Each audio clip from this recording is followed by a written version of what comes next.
नमस्कार दोस्तों, बहुत बहुत स्वागत आपका मेरे चैनल पर। आज लाई हूँ नई पुस्तक। इसका नाम है मौन में तुम। देख सकते हैं आप, ये कहानी संग्रह है और इसके रचयिता हैं S.G.S. सिसोदिया जी। तो दोस्तों, आज मैं इस पुस्तक के बारे में आपसे बात करूंगी। पेपरबैक में 2025 में आई है। मूल्य 240 रुपये, पृष्ठ 104। KBS प्रकाशन दिल्ली से प्रकाशित हुई है। परिचय देना चाहूंगी श्री गोपाल सिंह सिसोदिया जी का। ये छटीकरा गांव मथुरा में जन्मे, दिल्ली निवासी है। इन्होंने MA हिंदी किया है। उप शिक्षा निदेशक हैं, सरकारी अधिकारी। कहानी, उपन्यास, लघु कथा इनकी विधाएं हैं। 12 पुस्तकें आ चुकी हैं, अनेक सम्मान मिल चुके हैं। उत्कृष्ट साहित्य सृजन हेतु इनको राष्ट्रपति पुरस्कार भी मिल चुका है। अनेक पुस्तकों का इन्होंने संपादन भी किया है। यह पुस्तक इन्होंने समर्पित की है पौत्र मृत्युंजय को। जी दोस्तों, तो कहानी संग्रह के विषय में आत्मकथ्य में क्या लिखते हैं मैं आपके लिए पढ़ देती हूँ। इन्होंने लिखा है कि मौन में तुम उन अनकहे अनुभवों की दास्तान है जो अक्सर हमारी संवेदनाओं की परिधि में होते हुए भी अनसुने रह जाते हैं। यह संग्रह एक विनम्र प्रयास है उन भावनाओं को स्वर देने का जो समाज के संवेदनशील पक्षों को उजागर करते हैं और कहीं ना कहीं हमें सोचने पर विवश कर देते हैं।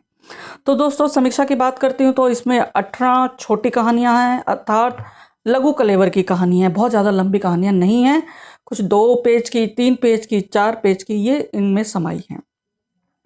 इनमें दार्शनिकता है, पति पत्नी संबंध, और शैली की बात करें तो काव्यात्मक शैली है, भावासिक्त हैं, कुछ एक पात्र दृष्टि बाधित भी हैं इनमें, और दिशा बोधक कहानियां हैं, पात्रानुकूल संवाद हैं, प्रभावित करते हैं ये कहानी। भाषा सरल है, इक्का दुक्का प्रूफ की गलती है। जैसे पृष्ठ 71 पर अनुपस्थित लिखा था बड़े की मात्रा, जबकि यहाँ अनुपस्थित छोटे ऊ की आनी चाहिए। पृष्ठ 88 पर निवेदन किया की में बड़ी की नहीं, की निवेदन किया की होना चाहिए था। और शुद्धि में बड़ी की मात्रा लगाई है। शुद्धि जो होता है उसमें द और ध में छोटी की मात्रा लगती है। तो दोस्तों, और एक आध जगह इन्होंने देवनागरी लिपि की जगह रोमन लिपि का प्रयोग किया है, जो नहीं होना चाहिए। तो चलिए अब आगे बढ़ते हैं। प्रथम कहानी सफर हम सफर है। इसमें बताया कि एक थप्पड़ पति पत्नी के रिश्ते की पैरहन में छिद्र कर देता है। इसमें बताया भूतपूर्व पति पत्नी है, ट्रेन में आमने सामने बर्थ पर अनायास मिल जाते हैं, टकरा जाते हैं। फिर कहानी फ्लैशबैक में जाती, कैसे गुस्से में गुत्था मतलब बहस हुई, पति ने पत्नी को थप्पड़ मार दिया, पत्नी ने बहुत कुछ उठाकर फेंका, आपसी लड़ाई हो गई, फाइनली अलग रहने का फैसला हुआ। पत्नी ने सबसे बड़ी बात, गुस्से में सरकारी जो आवास उसे बाद में मिला था घर से निकाल दिया। देखिए यहाँ ईगो, पहले तो ये सुना करते थे कि पति पत्नी को कह देता है गुस्से में घर से निकल जाओ, अब उल्टा हो रहा है, पत्नी कह देती है घर से निकल जाओ। नतीजा देखिए क्या होता है, अलग हो जाते हैं रास्ते, रिश्ता खत्म हो जाता है, लेकिन दोबारा मिलते हैं। फिर उन दोनों को अपनी गलती का एहसास होता है, दोनों माफ़ी मांगते हैं और वापस रिश्ता फिर से जुड़ जाता है। तो दोस्तों, इससे ये हमें पता चलता है कि जो थप्पड़ है ना, ये कभी किसी रिश्ते में नहीं होना चाहिए, पति पत्नी के रिश्ते में खासकर। आप बात कीजिए, लड़ाई कीजिए, कुछ बहसबाजी सब चलता है, लेकिन थप्पड़ मारने का मतलब है किसी की इज्जत पर चोट करना होता है। तो ये बताया है। तो दोस्तों चलिए अब हम अगली कहानी की तरफ बढ़ते हैं। अस्तित्व कहानी है अगली कहानी। इसमें नेहा को सास का प्यार मिलता है, उसको माँ जैसा प्यार मिलता है, खुश होती है वो। उसके बाद नौकरी के कारण पति पत्नी अलग चले जाते हैं बंगलोर में रहने। बस वहीं एक दिन गुस्से में पति आ जाता है और गुस्से में गलत व्यवहार करता है, पत्नी सहती है। फिर उससे पूछती है कि ऐसा क्या, सब्जी तो ठीक थी। तो बताता है कि उसकी नौकरी चली गई, बहुत अवसाद में है। तब पत्नी नेहा कहती है चिंता मत करो, जो तुम पैसे देते थे वो भी उसके अतिरिक्त ट्रेडिंग करके, जो तुम्हें लगता था ना मैं बेकार बैठी हूँ घर में, मैंने ट्रेडिंग करके पैसे इकट्ठे करे हैं, तो कम से कम 6 महीने का तो हमारा गुजारा हो जाएगा और तुम नौकरी की तलाश करते रहना। पति जो है बहुत खुश हो जाता है। तो जो देखिए पत्नियां कितनी समझदार होती हैं, वो भी जानती हैं पैसे को बचाना, ऐसा नहीं है।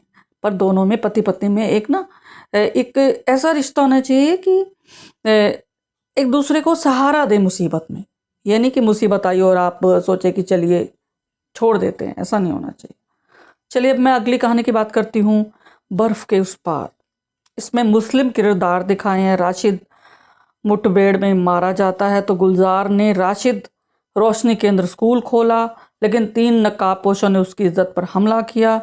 फिर भी वो नहीं हटती और उसके बाद वो गम की गवाही आश्रम केंद्र खोलती है, जहाँ ऐसी महिलाओं को सहारा मिले, और वो फिर से पढ़ाना शुरू करती है।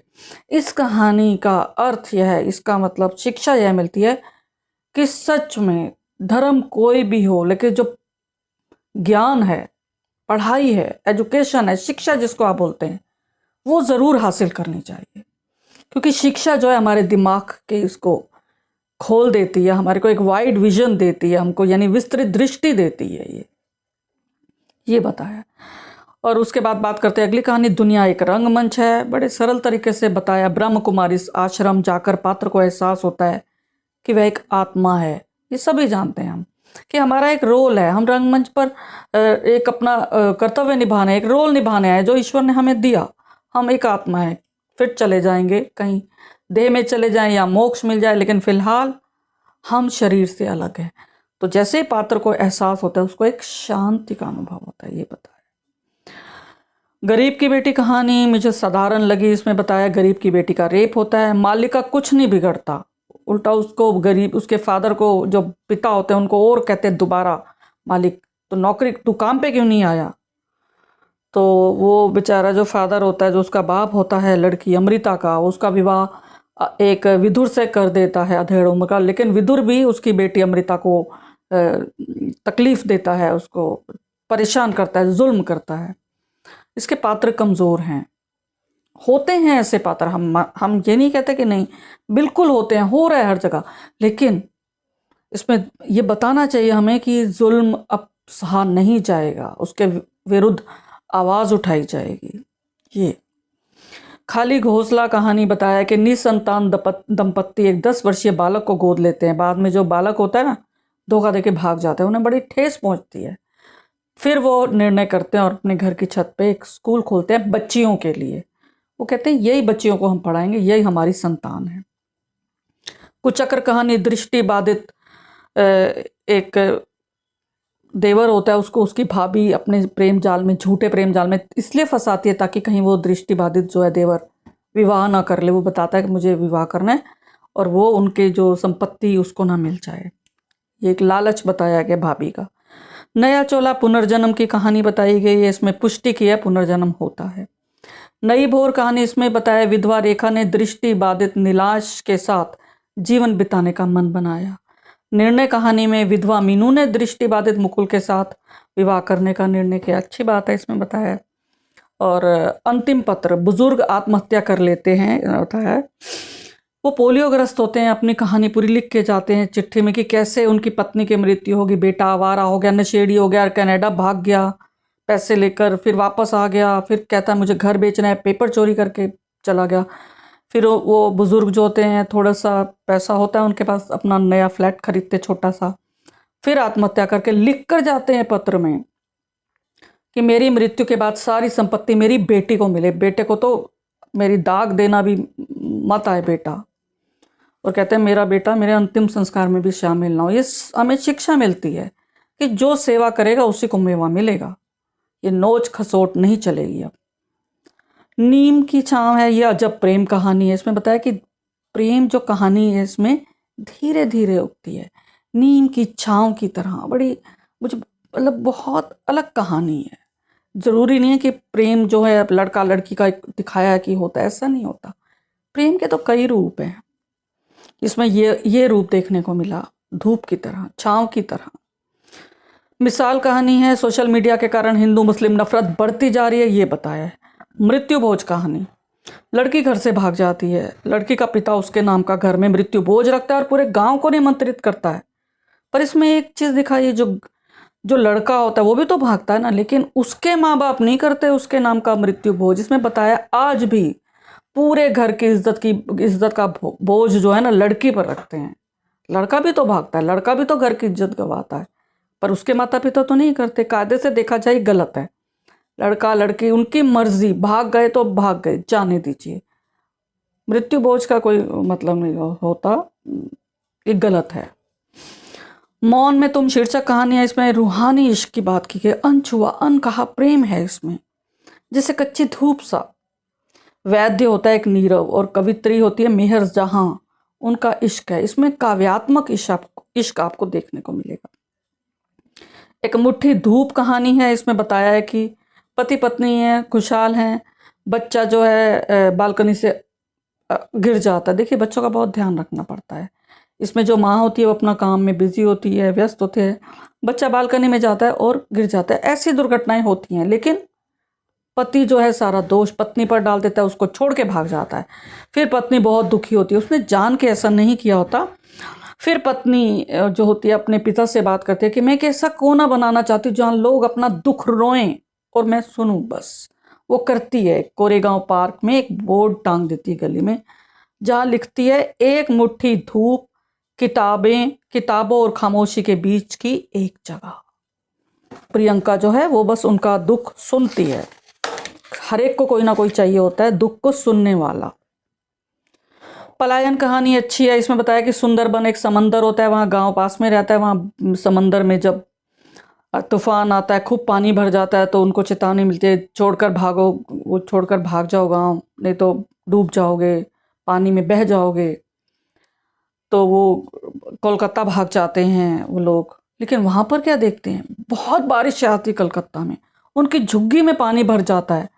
तो वो जो माँ बेचारी को इतना सदमा लगता, कहती मुझे नहीं रहना यहाँ, यहाँ बारिश के पानी ने हमें नहीं छोड़ा, मुझे वापस समंदर में जाना है। और वो दम तोड़ देती है। देखिए पलायन जो करते हैं, कभी सोचा आपने कितनी तकलीफ होती है, कैसे जीते हैं वो लोग, ये इनकी कहानी में बताया गया। और मायका मोहे बिसरत नहीं, अंतिम कहानी सुंदर, बहुत ही भावास्यक्त कहानी है। माँ के जाने के 3 वर्ष के बाद वह जो मुख्य पात्र है मायके जाती है। भाई भाभी भतीजा भतीजी खूब उसकी आवभगत करते हैं, सम्मान करते हैं।